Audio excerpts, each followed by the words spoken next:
Welcome to the Daily Vibecasting. Good to be back.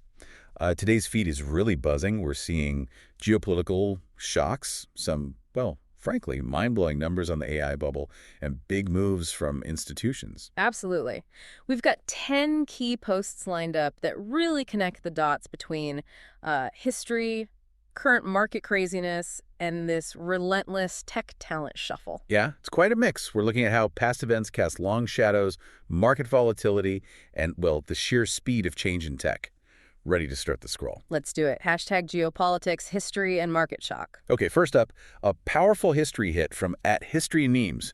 It really underscores how one event can change everything. Right, this one reads, the moment Bill Clinton heard the news of the assassination of Yitzhak Rabin in 1995. And there's a link, of course. Yeah, the photo itself is just incredibly raw. You see President Clinton mid-golf game. The shock is visible. Rabin, remember, Nobel Peace Prize winner. His assassination by a Jewish extremist, Yigal Amir. It wasn't just a tragedy. It fundamentally shifted the Mideast peace process. And Clinton himself said it, didn't he? That it derailed a potential deal. He did. He later mentioned a possible 1998 peace deal just went off the rails after Rabin's death.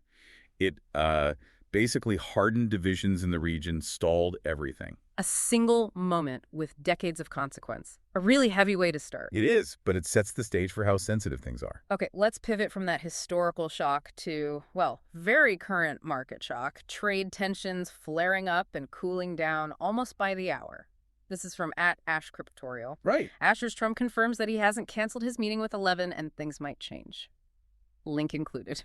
So this came after Trump initially announced those huge 100% tariffs on Chinese goods. Which caused chaos, right? Wasn't there a massive crypto liquidation? Oh, absolutely. Yeah. Like $19 billion wiped out almost instantly. Bitcoin took a nosedive, fell below 110 ducat. Huge shock. Wow. So then this news drops. The meeting with Xi at the Apex Summit is still on. And suddenly the market sentiment flips. Potential de-escalation, bullish recovery vibes start almost immediately. It's whiplash, isn't it?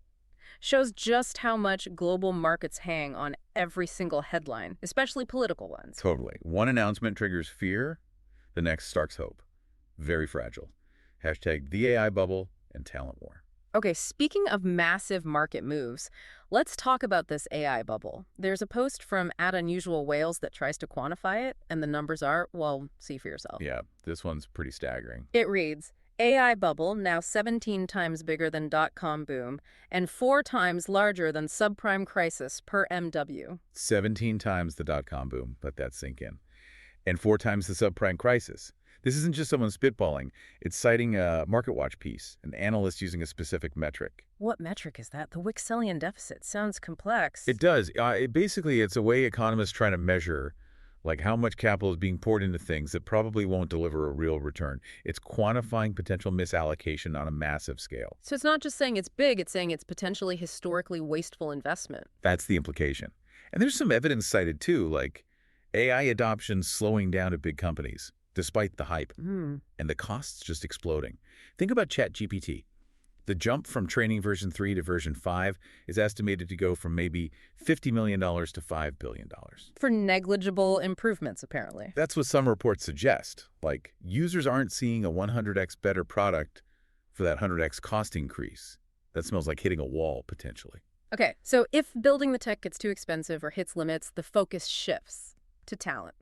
Which brings us to this post from @TBPN. Right, the talent war angle. Breaking. Thinking Machines co-founder Andrew Tulloch joins Meta, linked attached. This is significant because Thinking Machines Lab, the company, actually turned down a huge acquisition offer earlier this year, like $1.3 billion reportedly. Wow, they rejected that. They did. And now Meta just hires away one of their co-founders, Andrew Tulloch, for their AI team. So if you can't buy the company... You buy the brains. Exactly. It shows Meta's aggressive strategy. And it's not just Meta. We've seen, over 20 top AI researchers jump ship between major firms this year alone? The poaching is intense, fueling that internal AI race, even if the overall bubble looks precarious. Precisely. The capital keeps flowing, just maybe more into salaries than massive infrastructure bets for a bit. Hashtag crypto market volatility and institutional response. All right, let's circle back to that crypto market volatility triggered by the tariff news.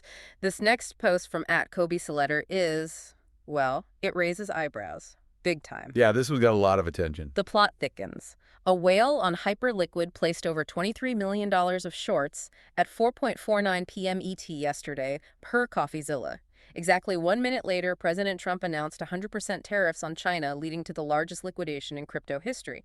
Is this the best crypto trade? Plus the link. Okay, the timing is the crucial part here. $23 million in shorts, placed 60 seconds before the tariff news hit the wires. 1 minute. 1 minute. And then boom, that $19 billion liquidation event happens 9 times bigger than any previous crypto liquidation record, apparently. This trader, or whale, was perfectly positioned. That timing feels suspicious, doesn't it? Like, how could you possibly know unless... Exactly. It screams potential insider access.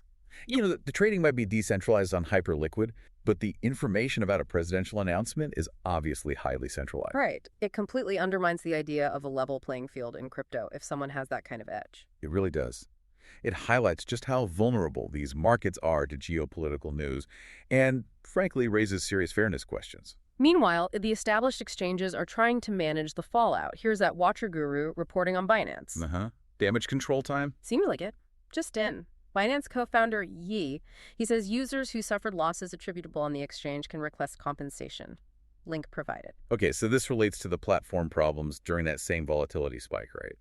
People got liquidated unfairly because the site was lagging or down. That's the issue. They couldn't manage their positions. So Binance is saying, okay, file a claim, we'll reimburse based on pre-crash prices. It's an attempt, I guess. Yeah. But how's the community reacting? Still skeptical after everything. FTX and all that. Oh, deeply skeptical. Online, you see people comparing it to, like, getting a coupon after your house burns down. The trust in centralized exchanges, especially during crises, is just rock bottom. They want stability, not just refunds for instability. Yeah, that trust is hard-earned and easily lost. But some platforms are adapting quickly. Look at this from Coinbase CEO at Brian Armstrong. They moved fast after the crash. What they do? Update on this. We'll be testing 5 TAL limits for all customers starting October 14th in a few days, and have a plan to deploy tiered transaction limits for low-risk users up to $10, maybe even $100, by mid-next year. Okay, so they're raising the daily spending limits on their debit card from $2,500 up to $5,000, starting soon, and planning even higher tiers later. And the timing is key. This came just hours after that flash crash. It feels like a direct response. Absolutely. They're hearing the feedback. Users need higher limits and more robust systems if markets are going to be this wild. It's sort of an infrastructure race now, driven by the volatility itself. Adapt or lose users. Quick adaptation is the name of the game. Hashtag innovation, persistence, and academic freedom. All right, shifting gears a bit, let's look at the philosophy behind building things, especially in tech. Here's a classic Paul Graham quote, shared by @Combinator. Okay, this one's about persistence. It says, people will say you're unqualified. They'll call what you're doing inappropriate. That's when you know you're on the right track. Paul Graham on building from the margins. And there's a link. It's that classic Silicon Valley mantra, right? Ignore the haters, push through the criticism, be tenacious. But there's a flip side, isn't there? Like, sometimes the critics are right. How do you tell the difference between noise and valid warning signs? That is the million-dollar question for any founder. That's a fine line. The counter-argument is that if you dismiss all criticism, especially about market need, you risk just driving off a cliff with blind conviction. And the stats back that up. Yeah, there's data showing something like 42% of startups fail simply because nobody actually needed their product. They ignored feedback saying this doesn't solve a real problem. So, Graham's advice. Powerful, but needs a huge dose of self-awareness. Persistence is good, delusion is bad.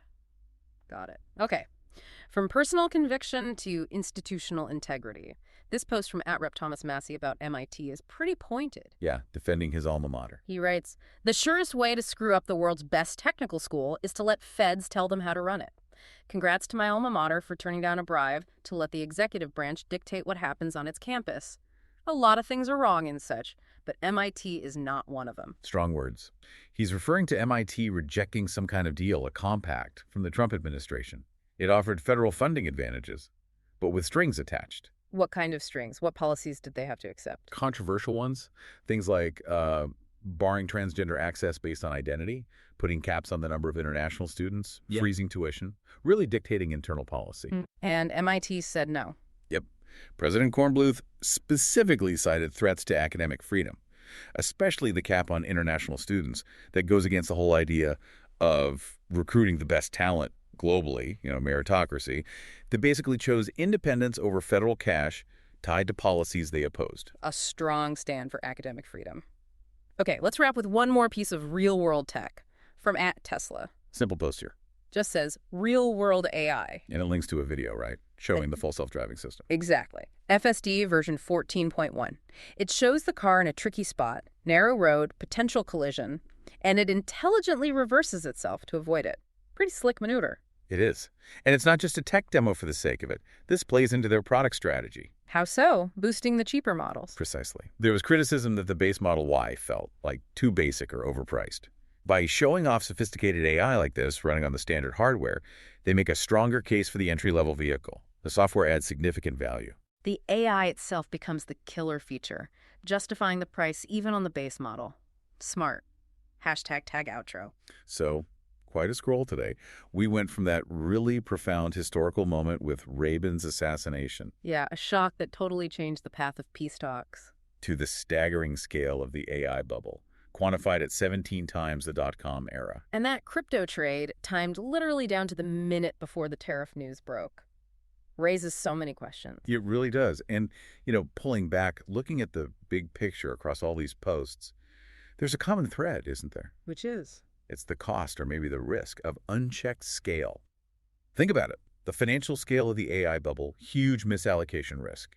The operational scale of crypto exchanges, they break under stress. Even the geopolitical scale of trying to manage global conflicts. Right. When things get really big, really fast, they seem to get inherently unstable. Exponential growth introduces systemic risk. That's it, exactly. Scale itself becomes a vulnerability. Whether it's markets, tech, institutions, Right. Rapid scaling is where things tend to fracture. So, the final thought for you, our listener, to chew on is this. If scale is the big risk factor we keep seeing, where's the next major scale failure point likely to emerge? Is the AI talent war causing an industry collapse? Yeah. Or maybe another geopolitical shock breaking the crypto markets again? Something to think about. Thanks for joining us for this deep dive.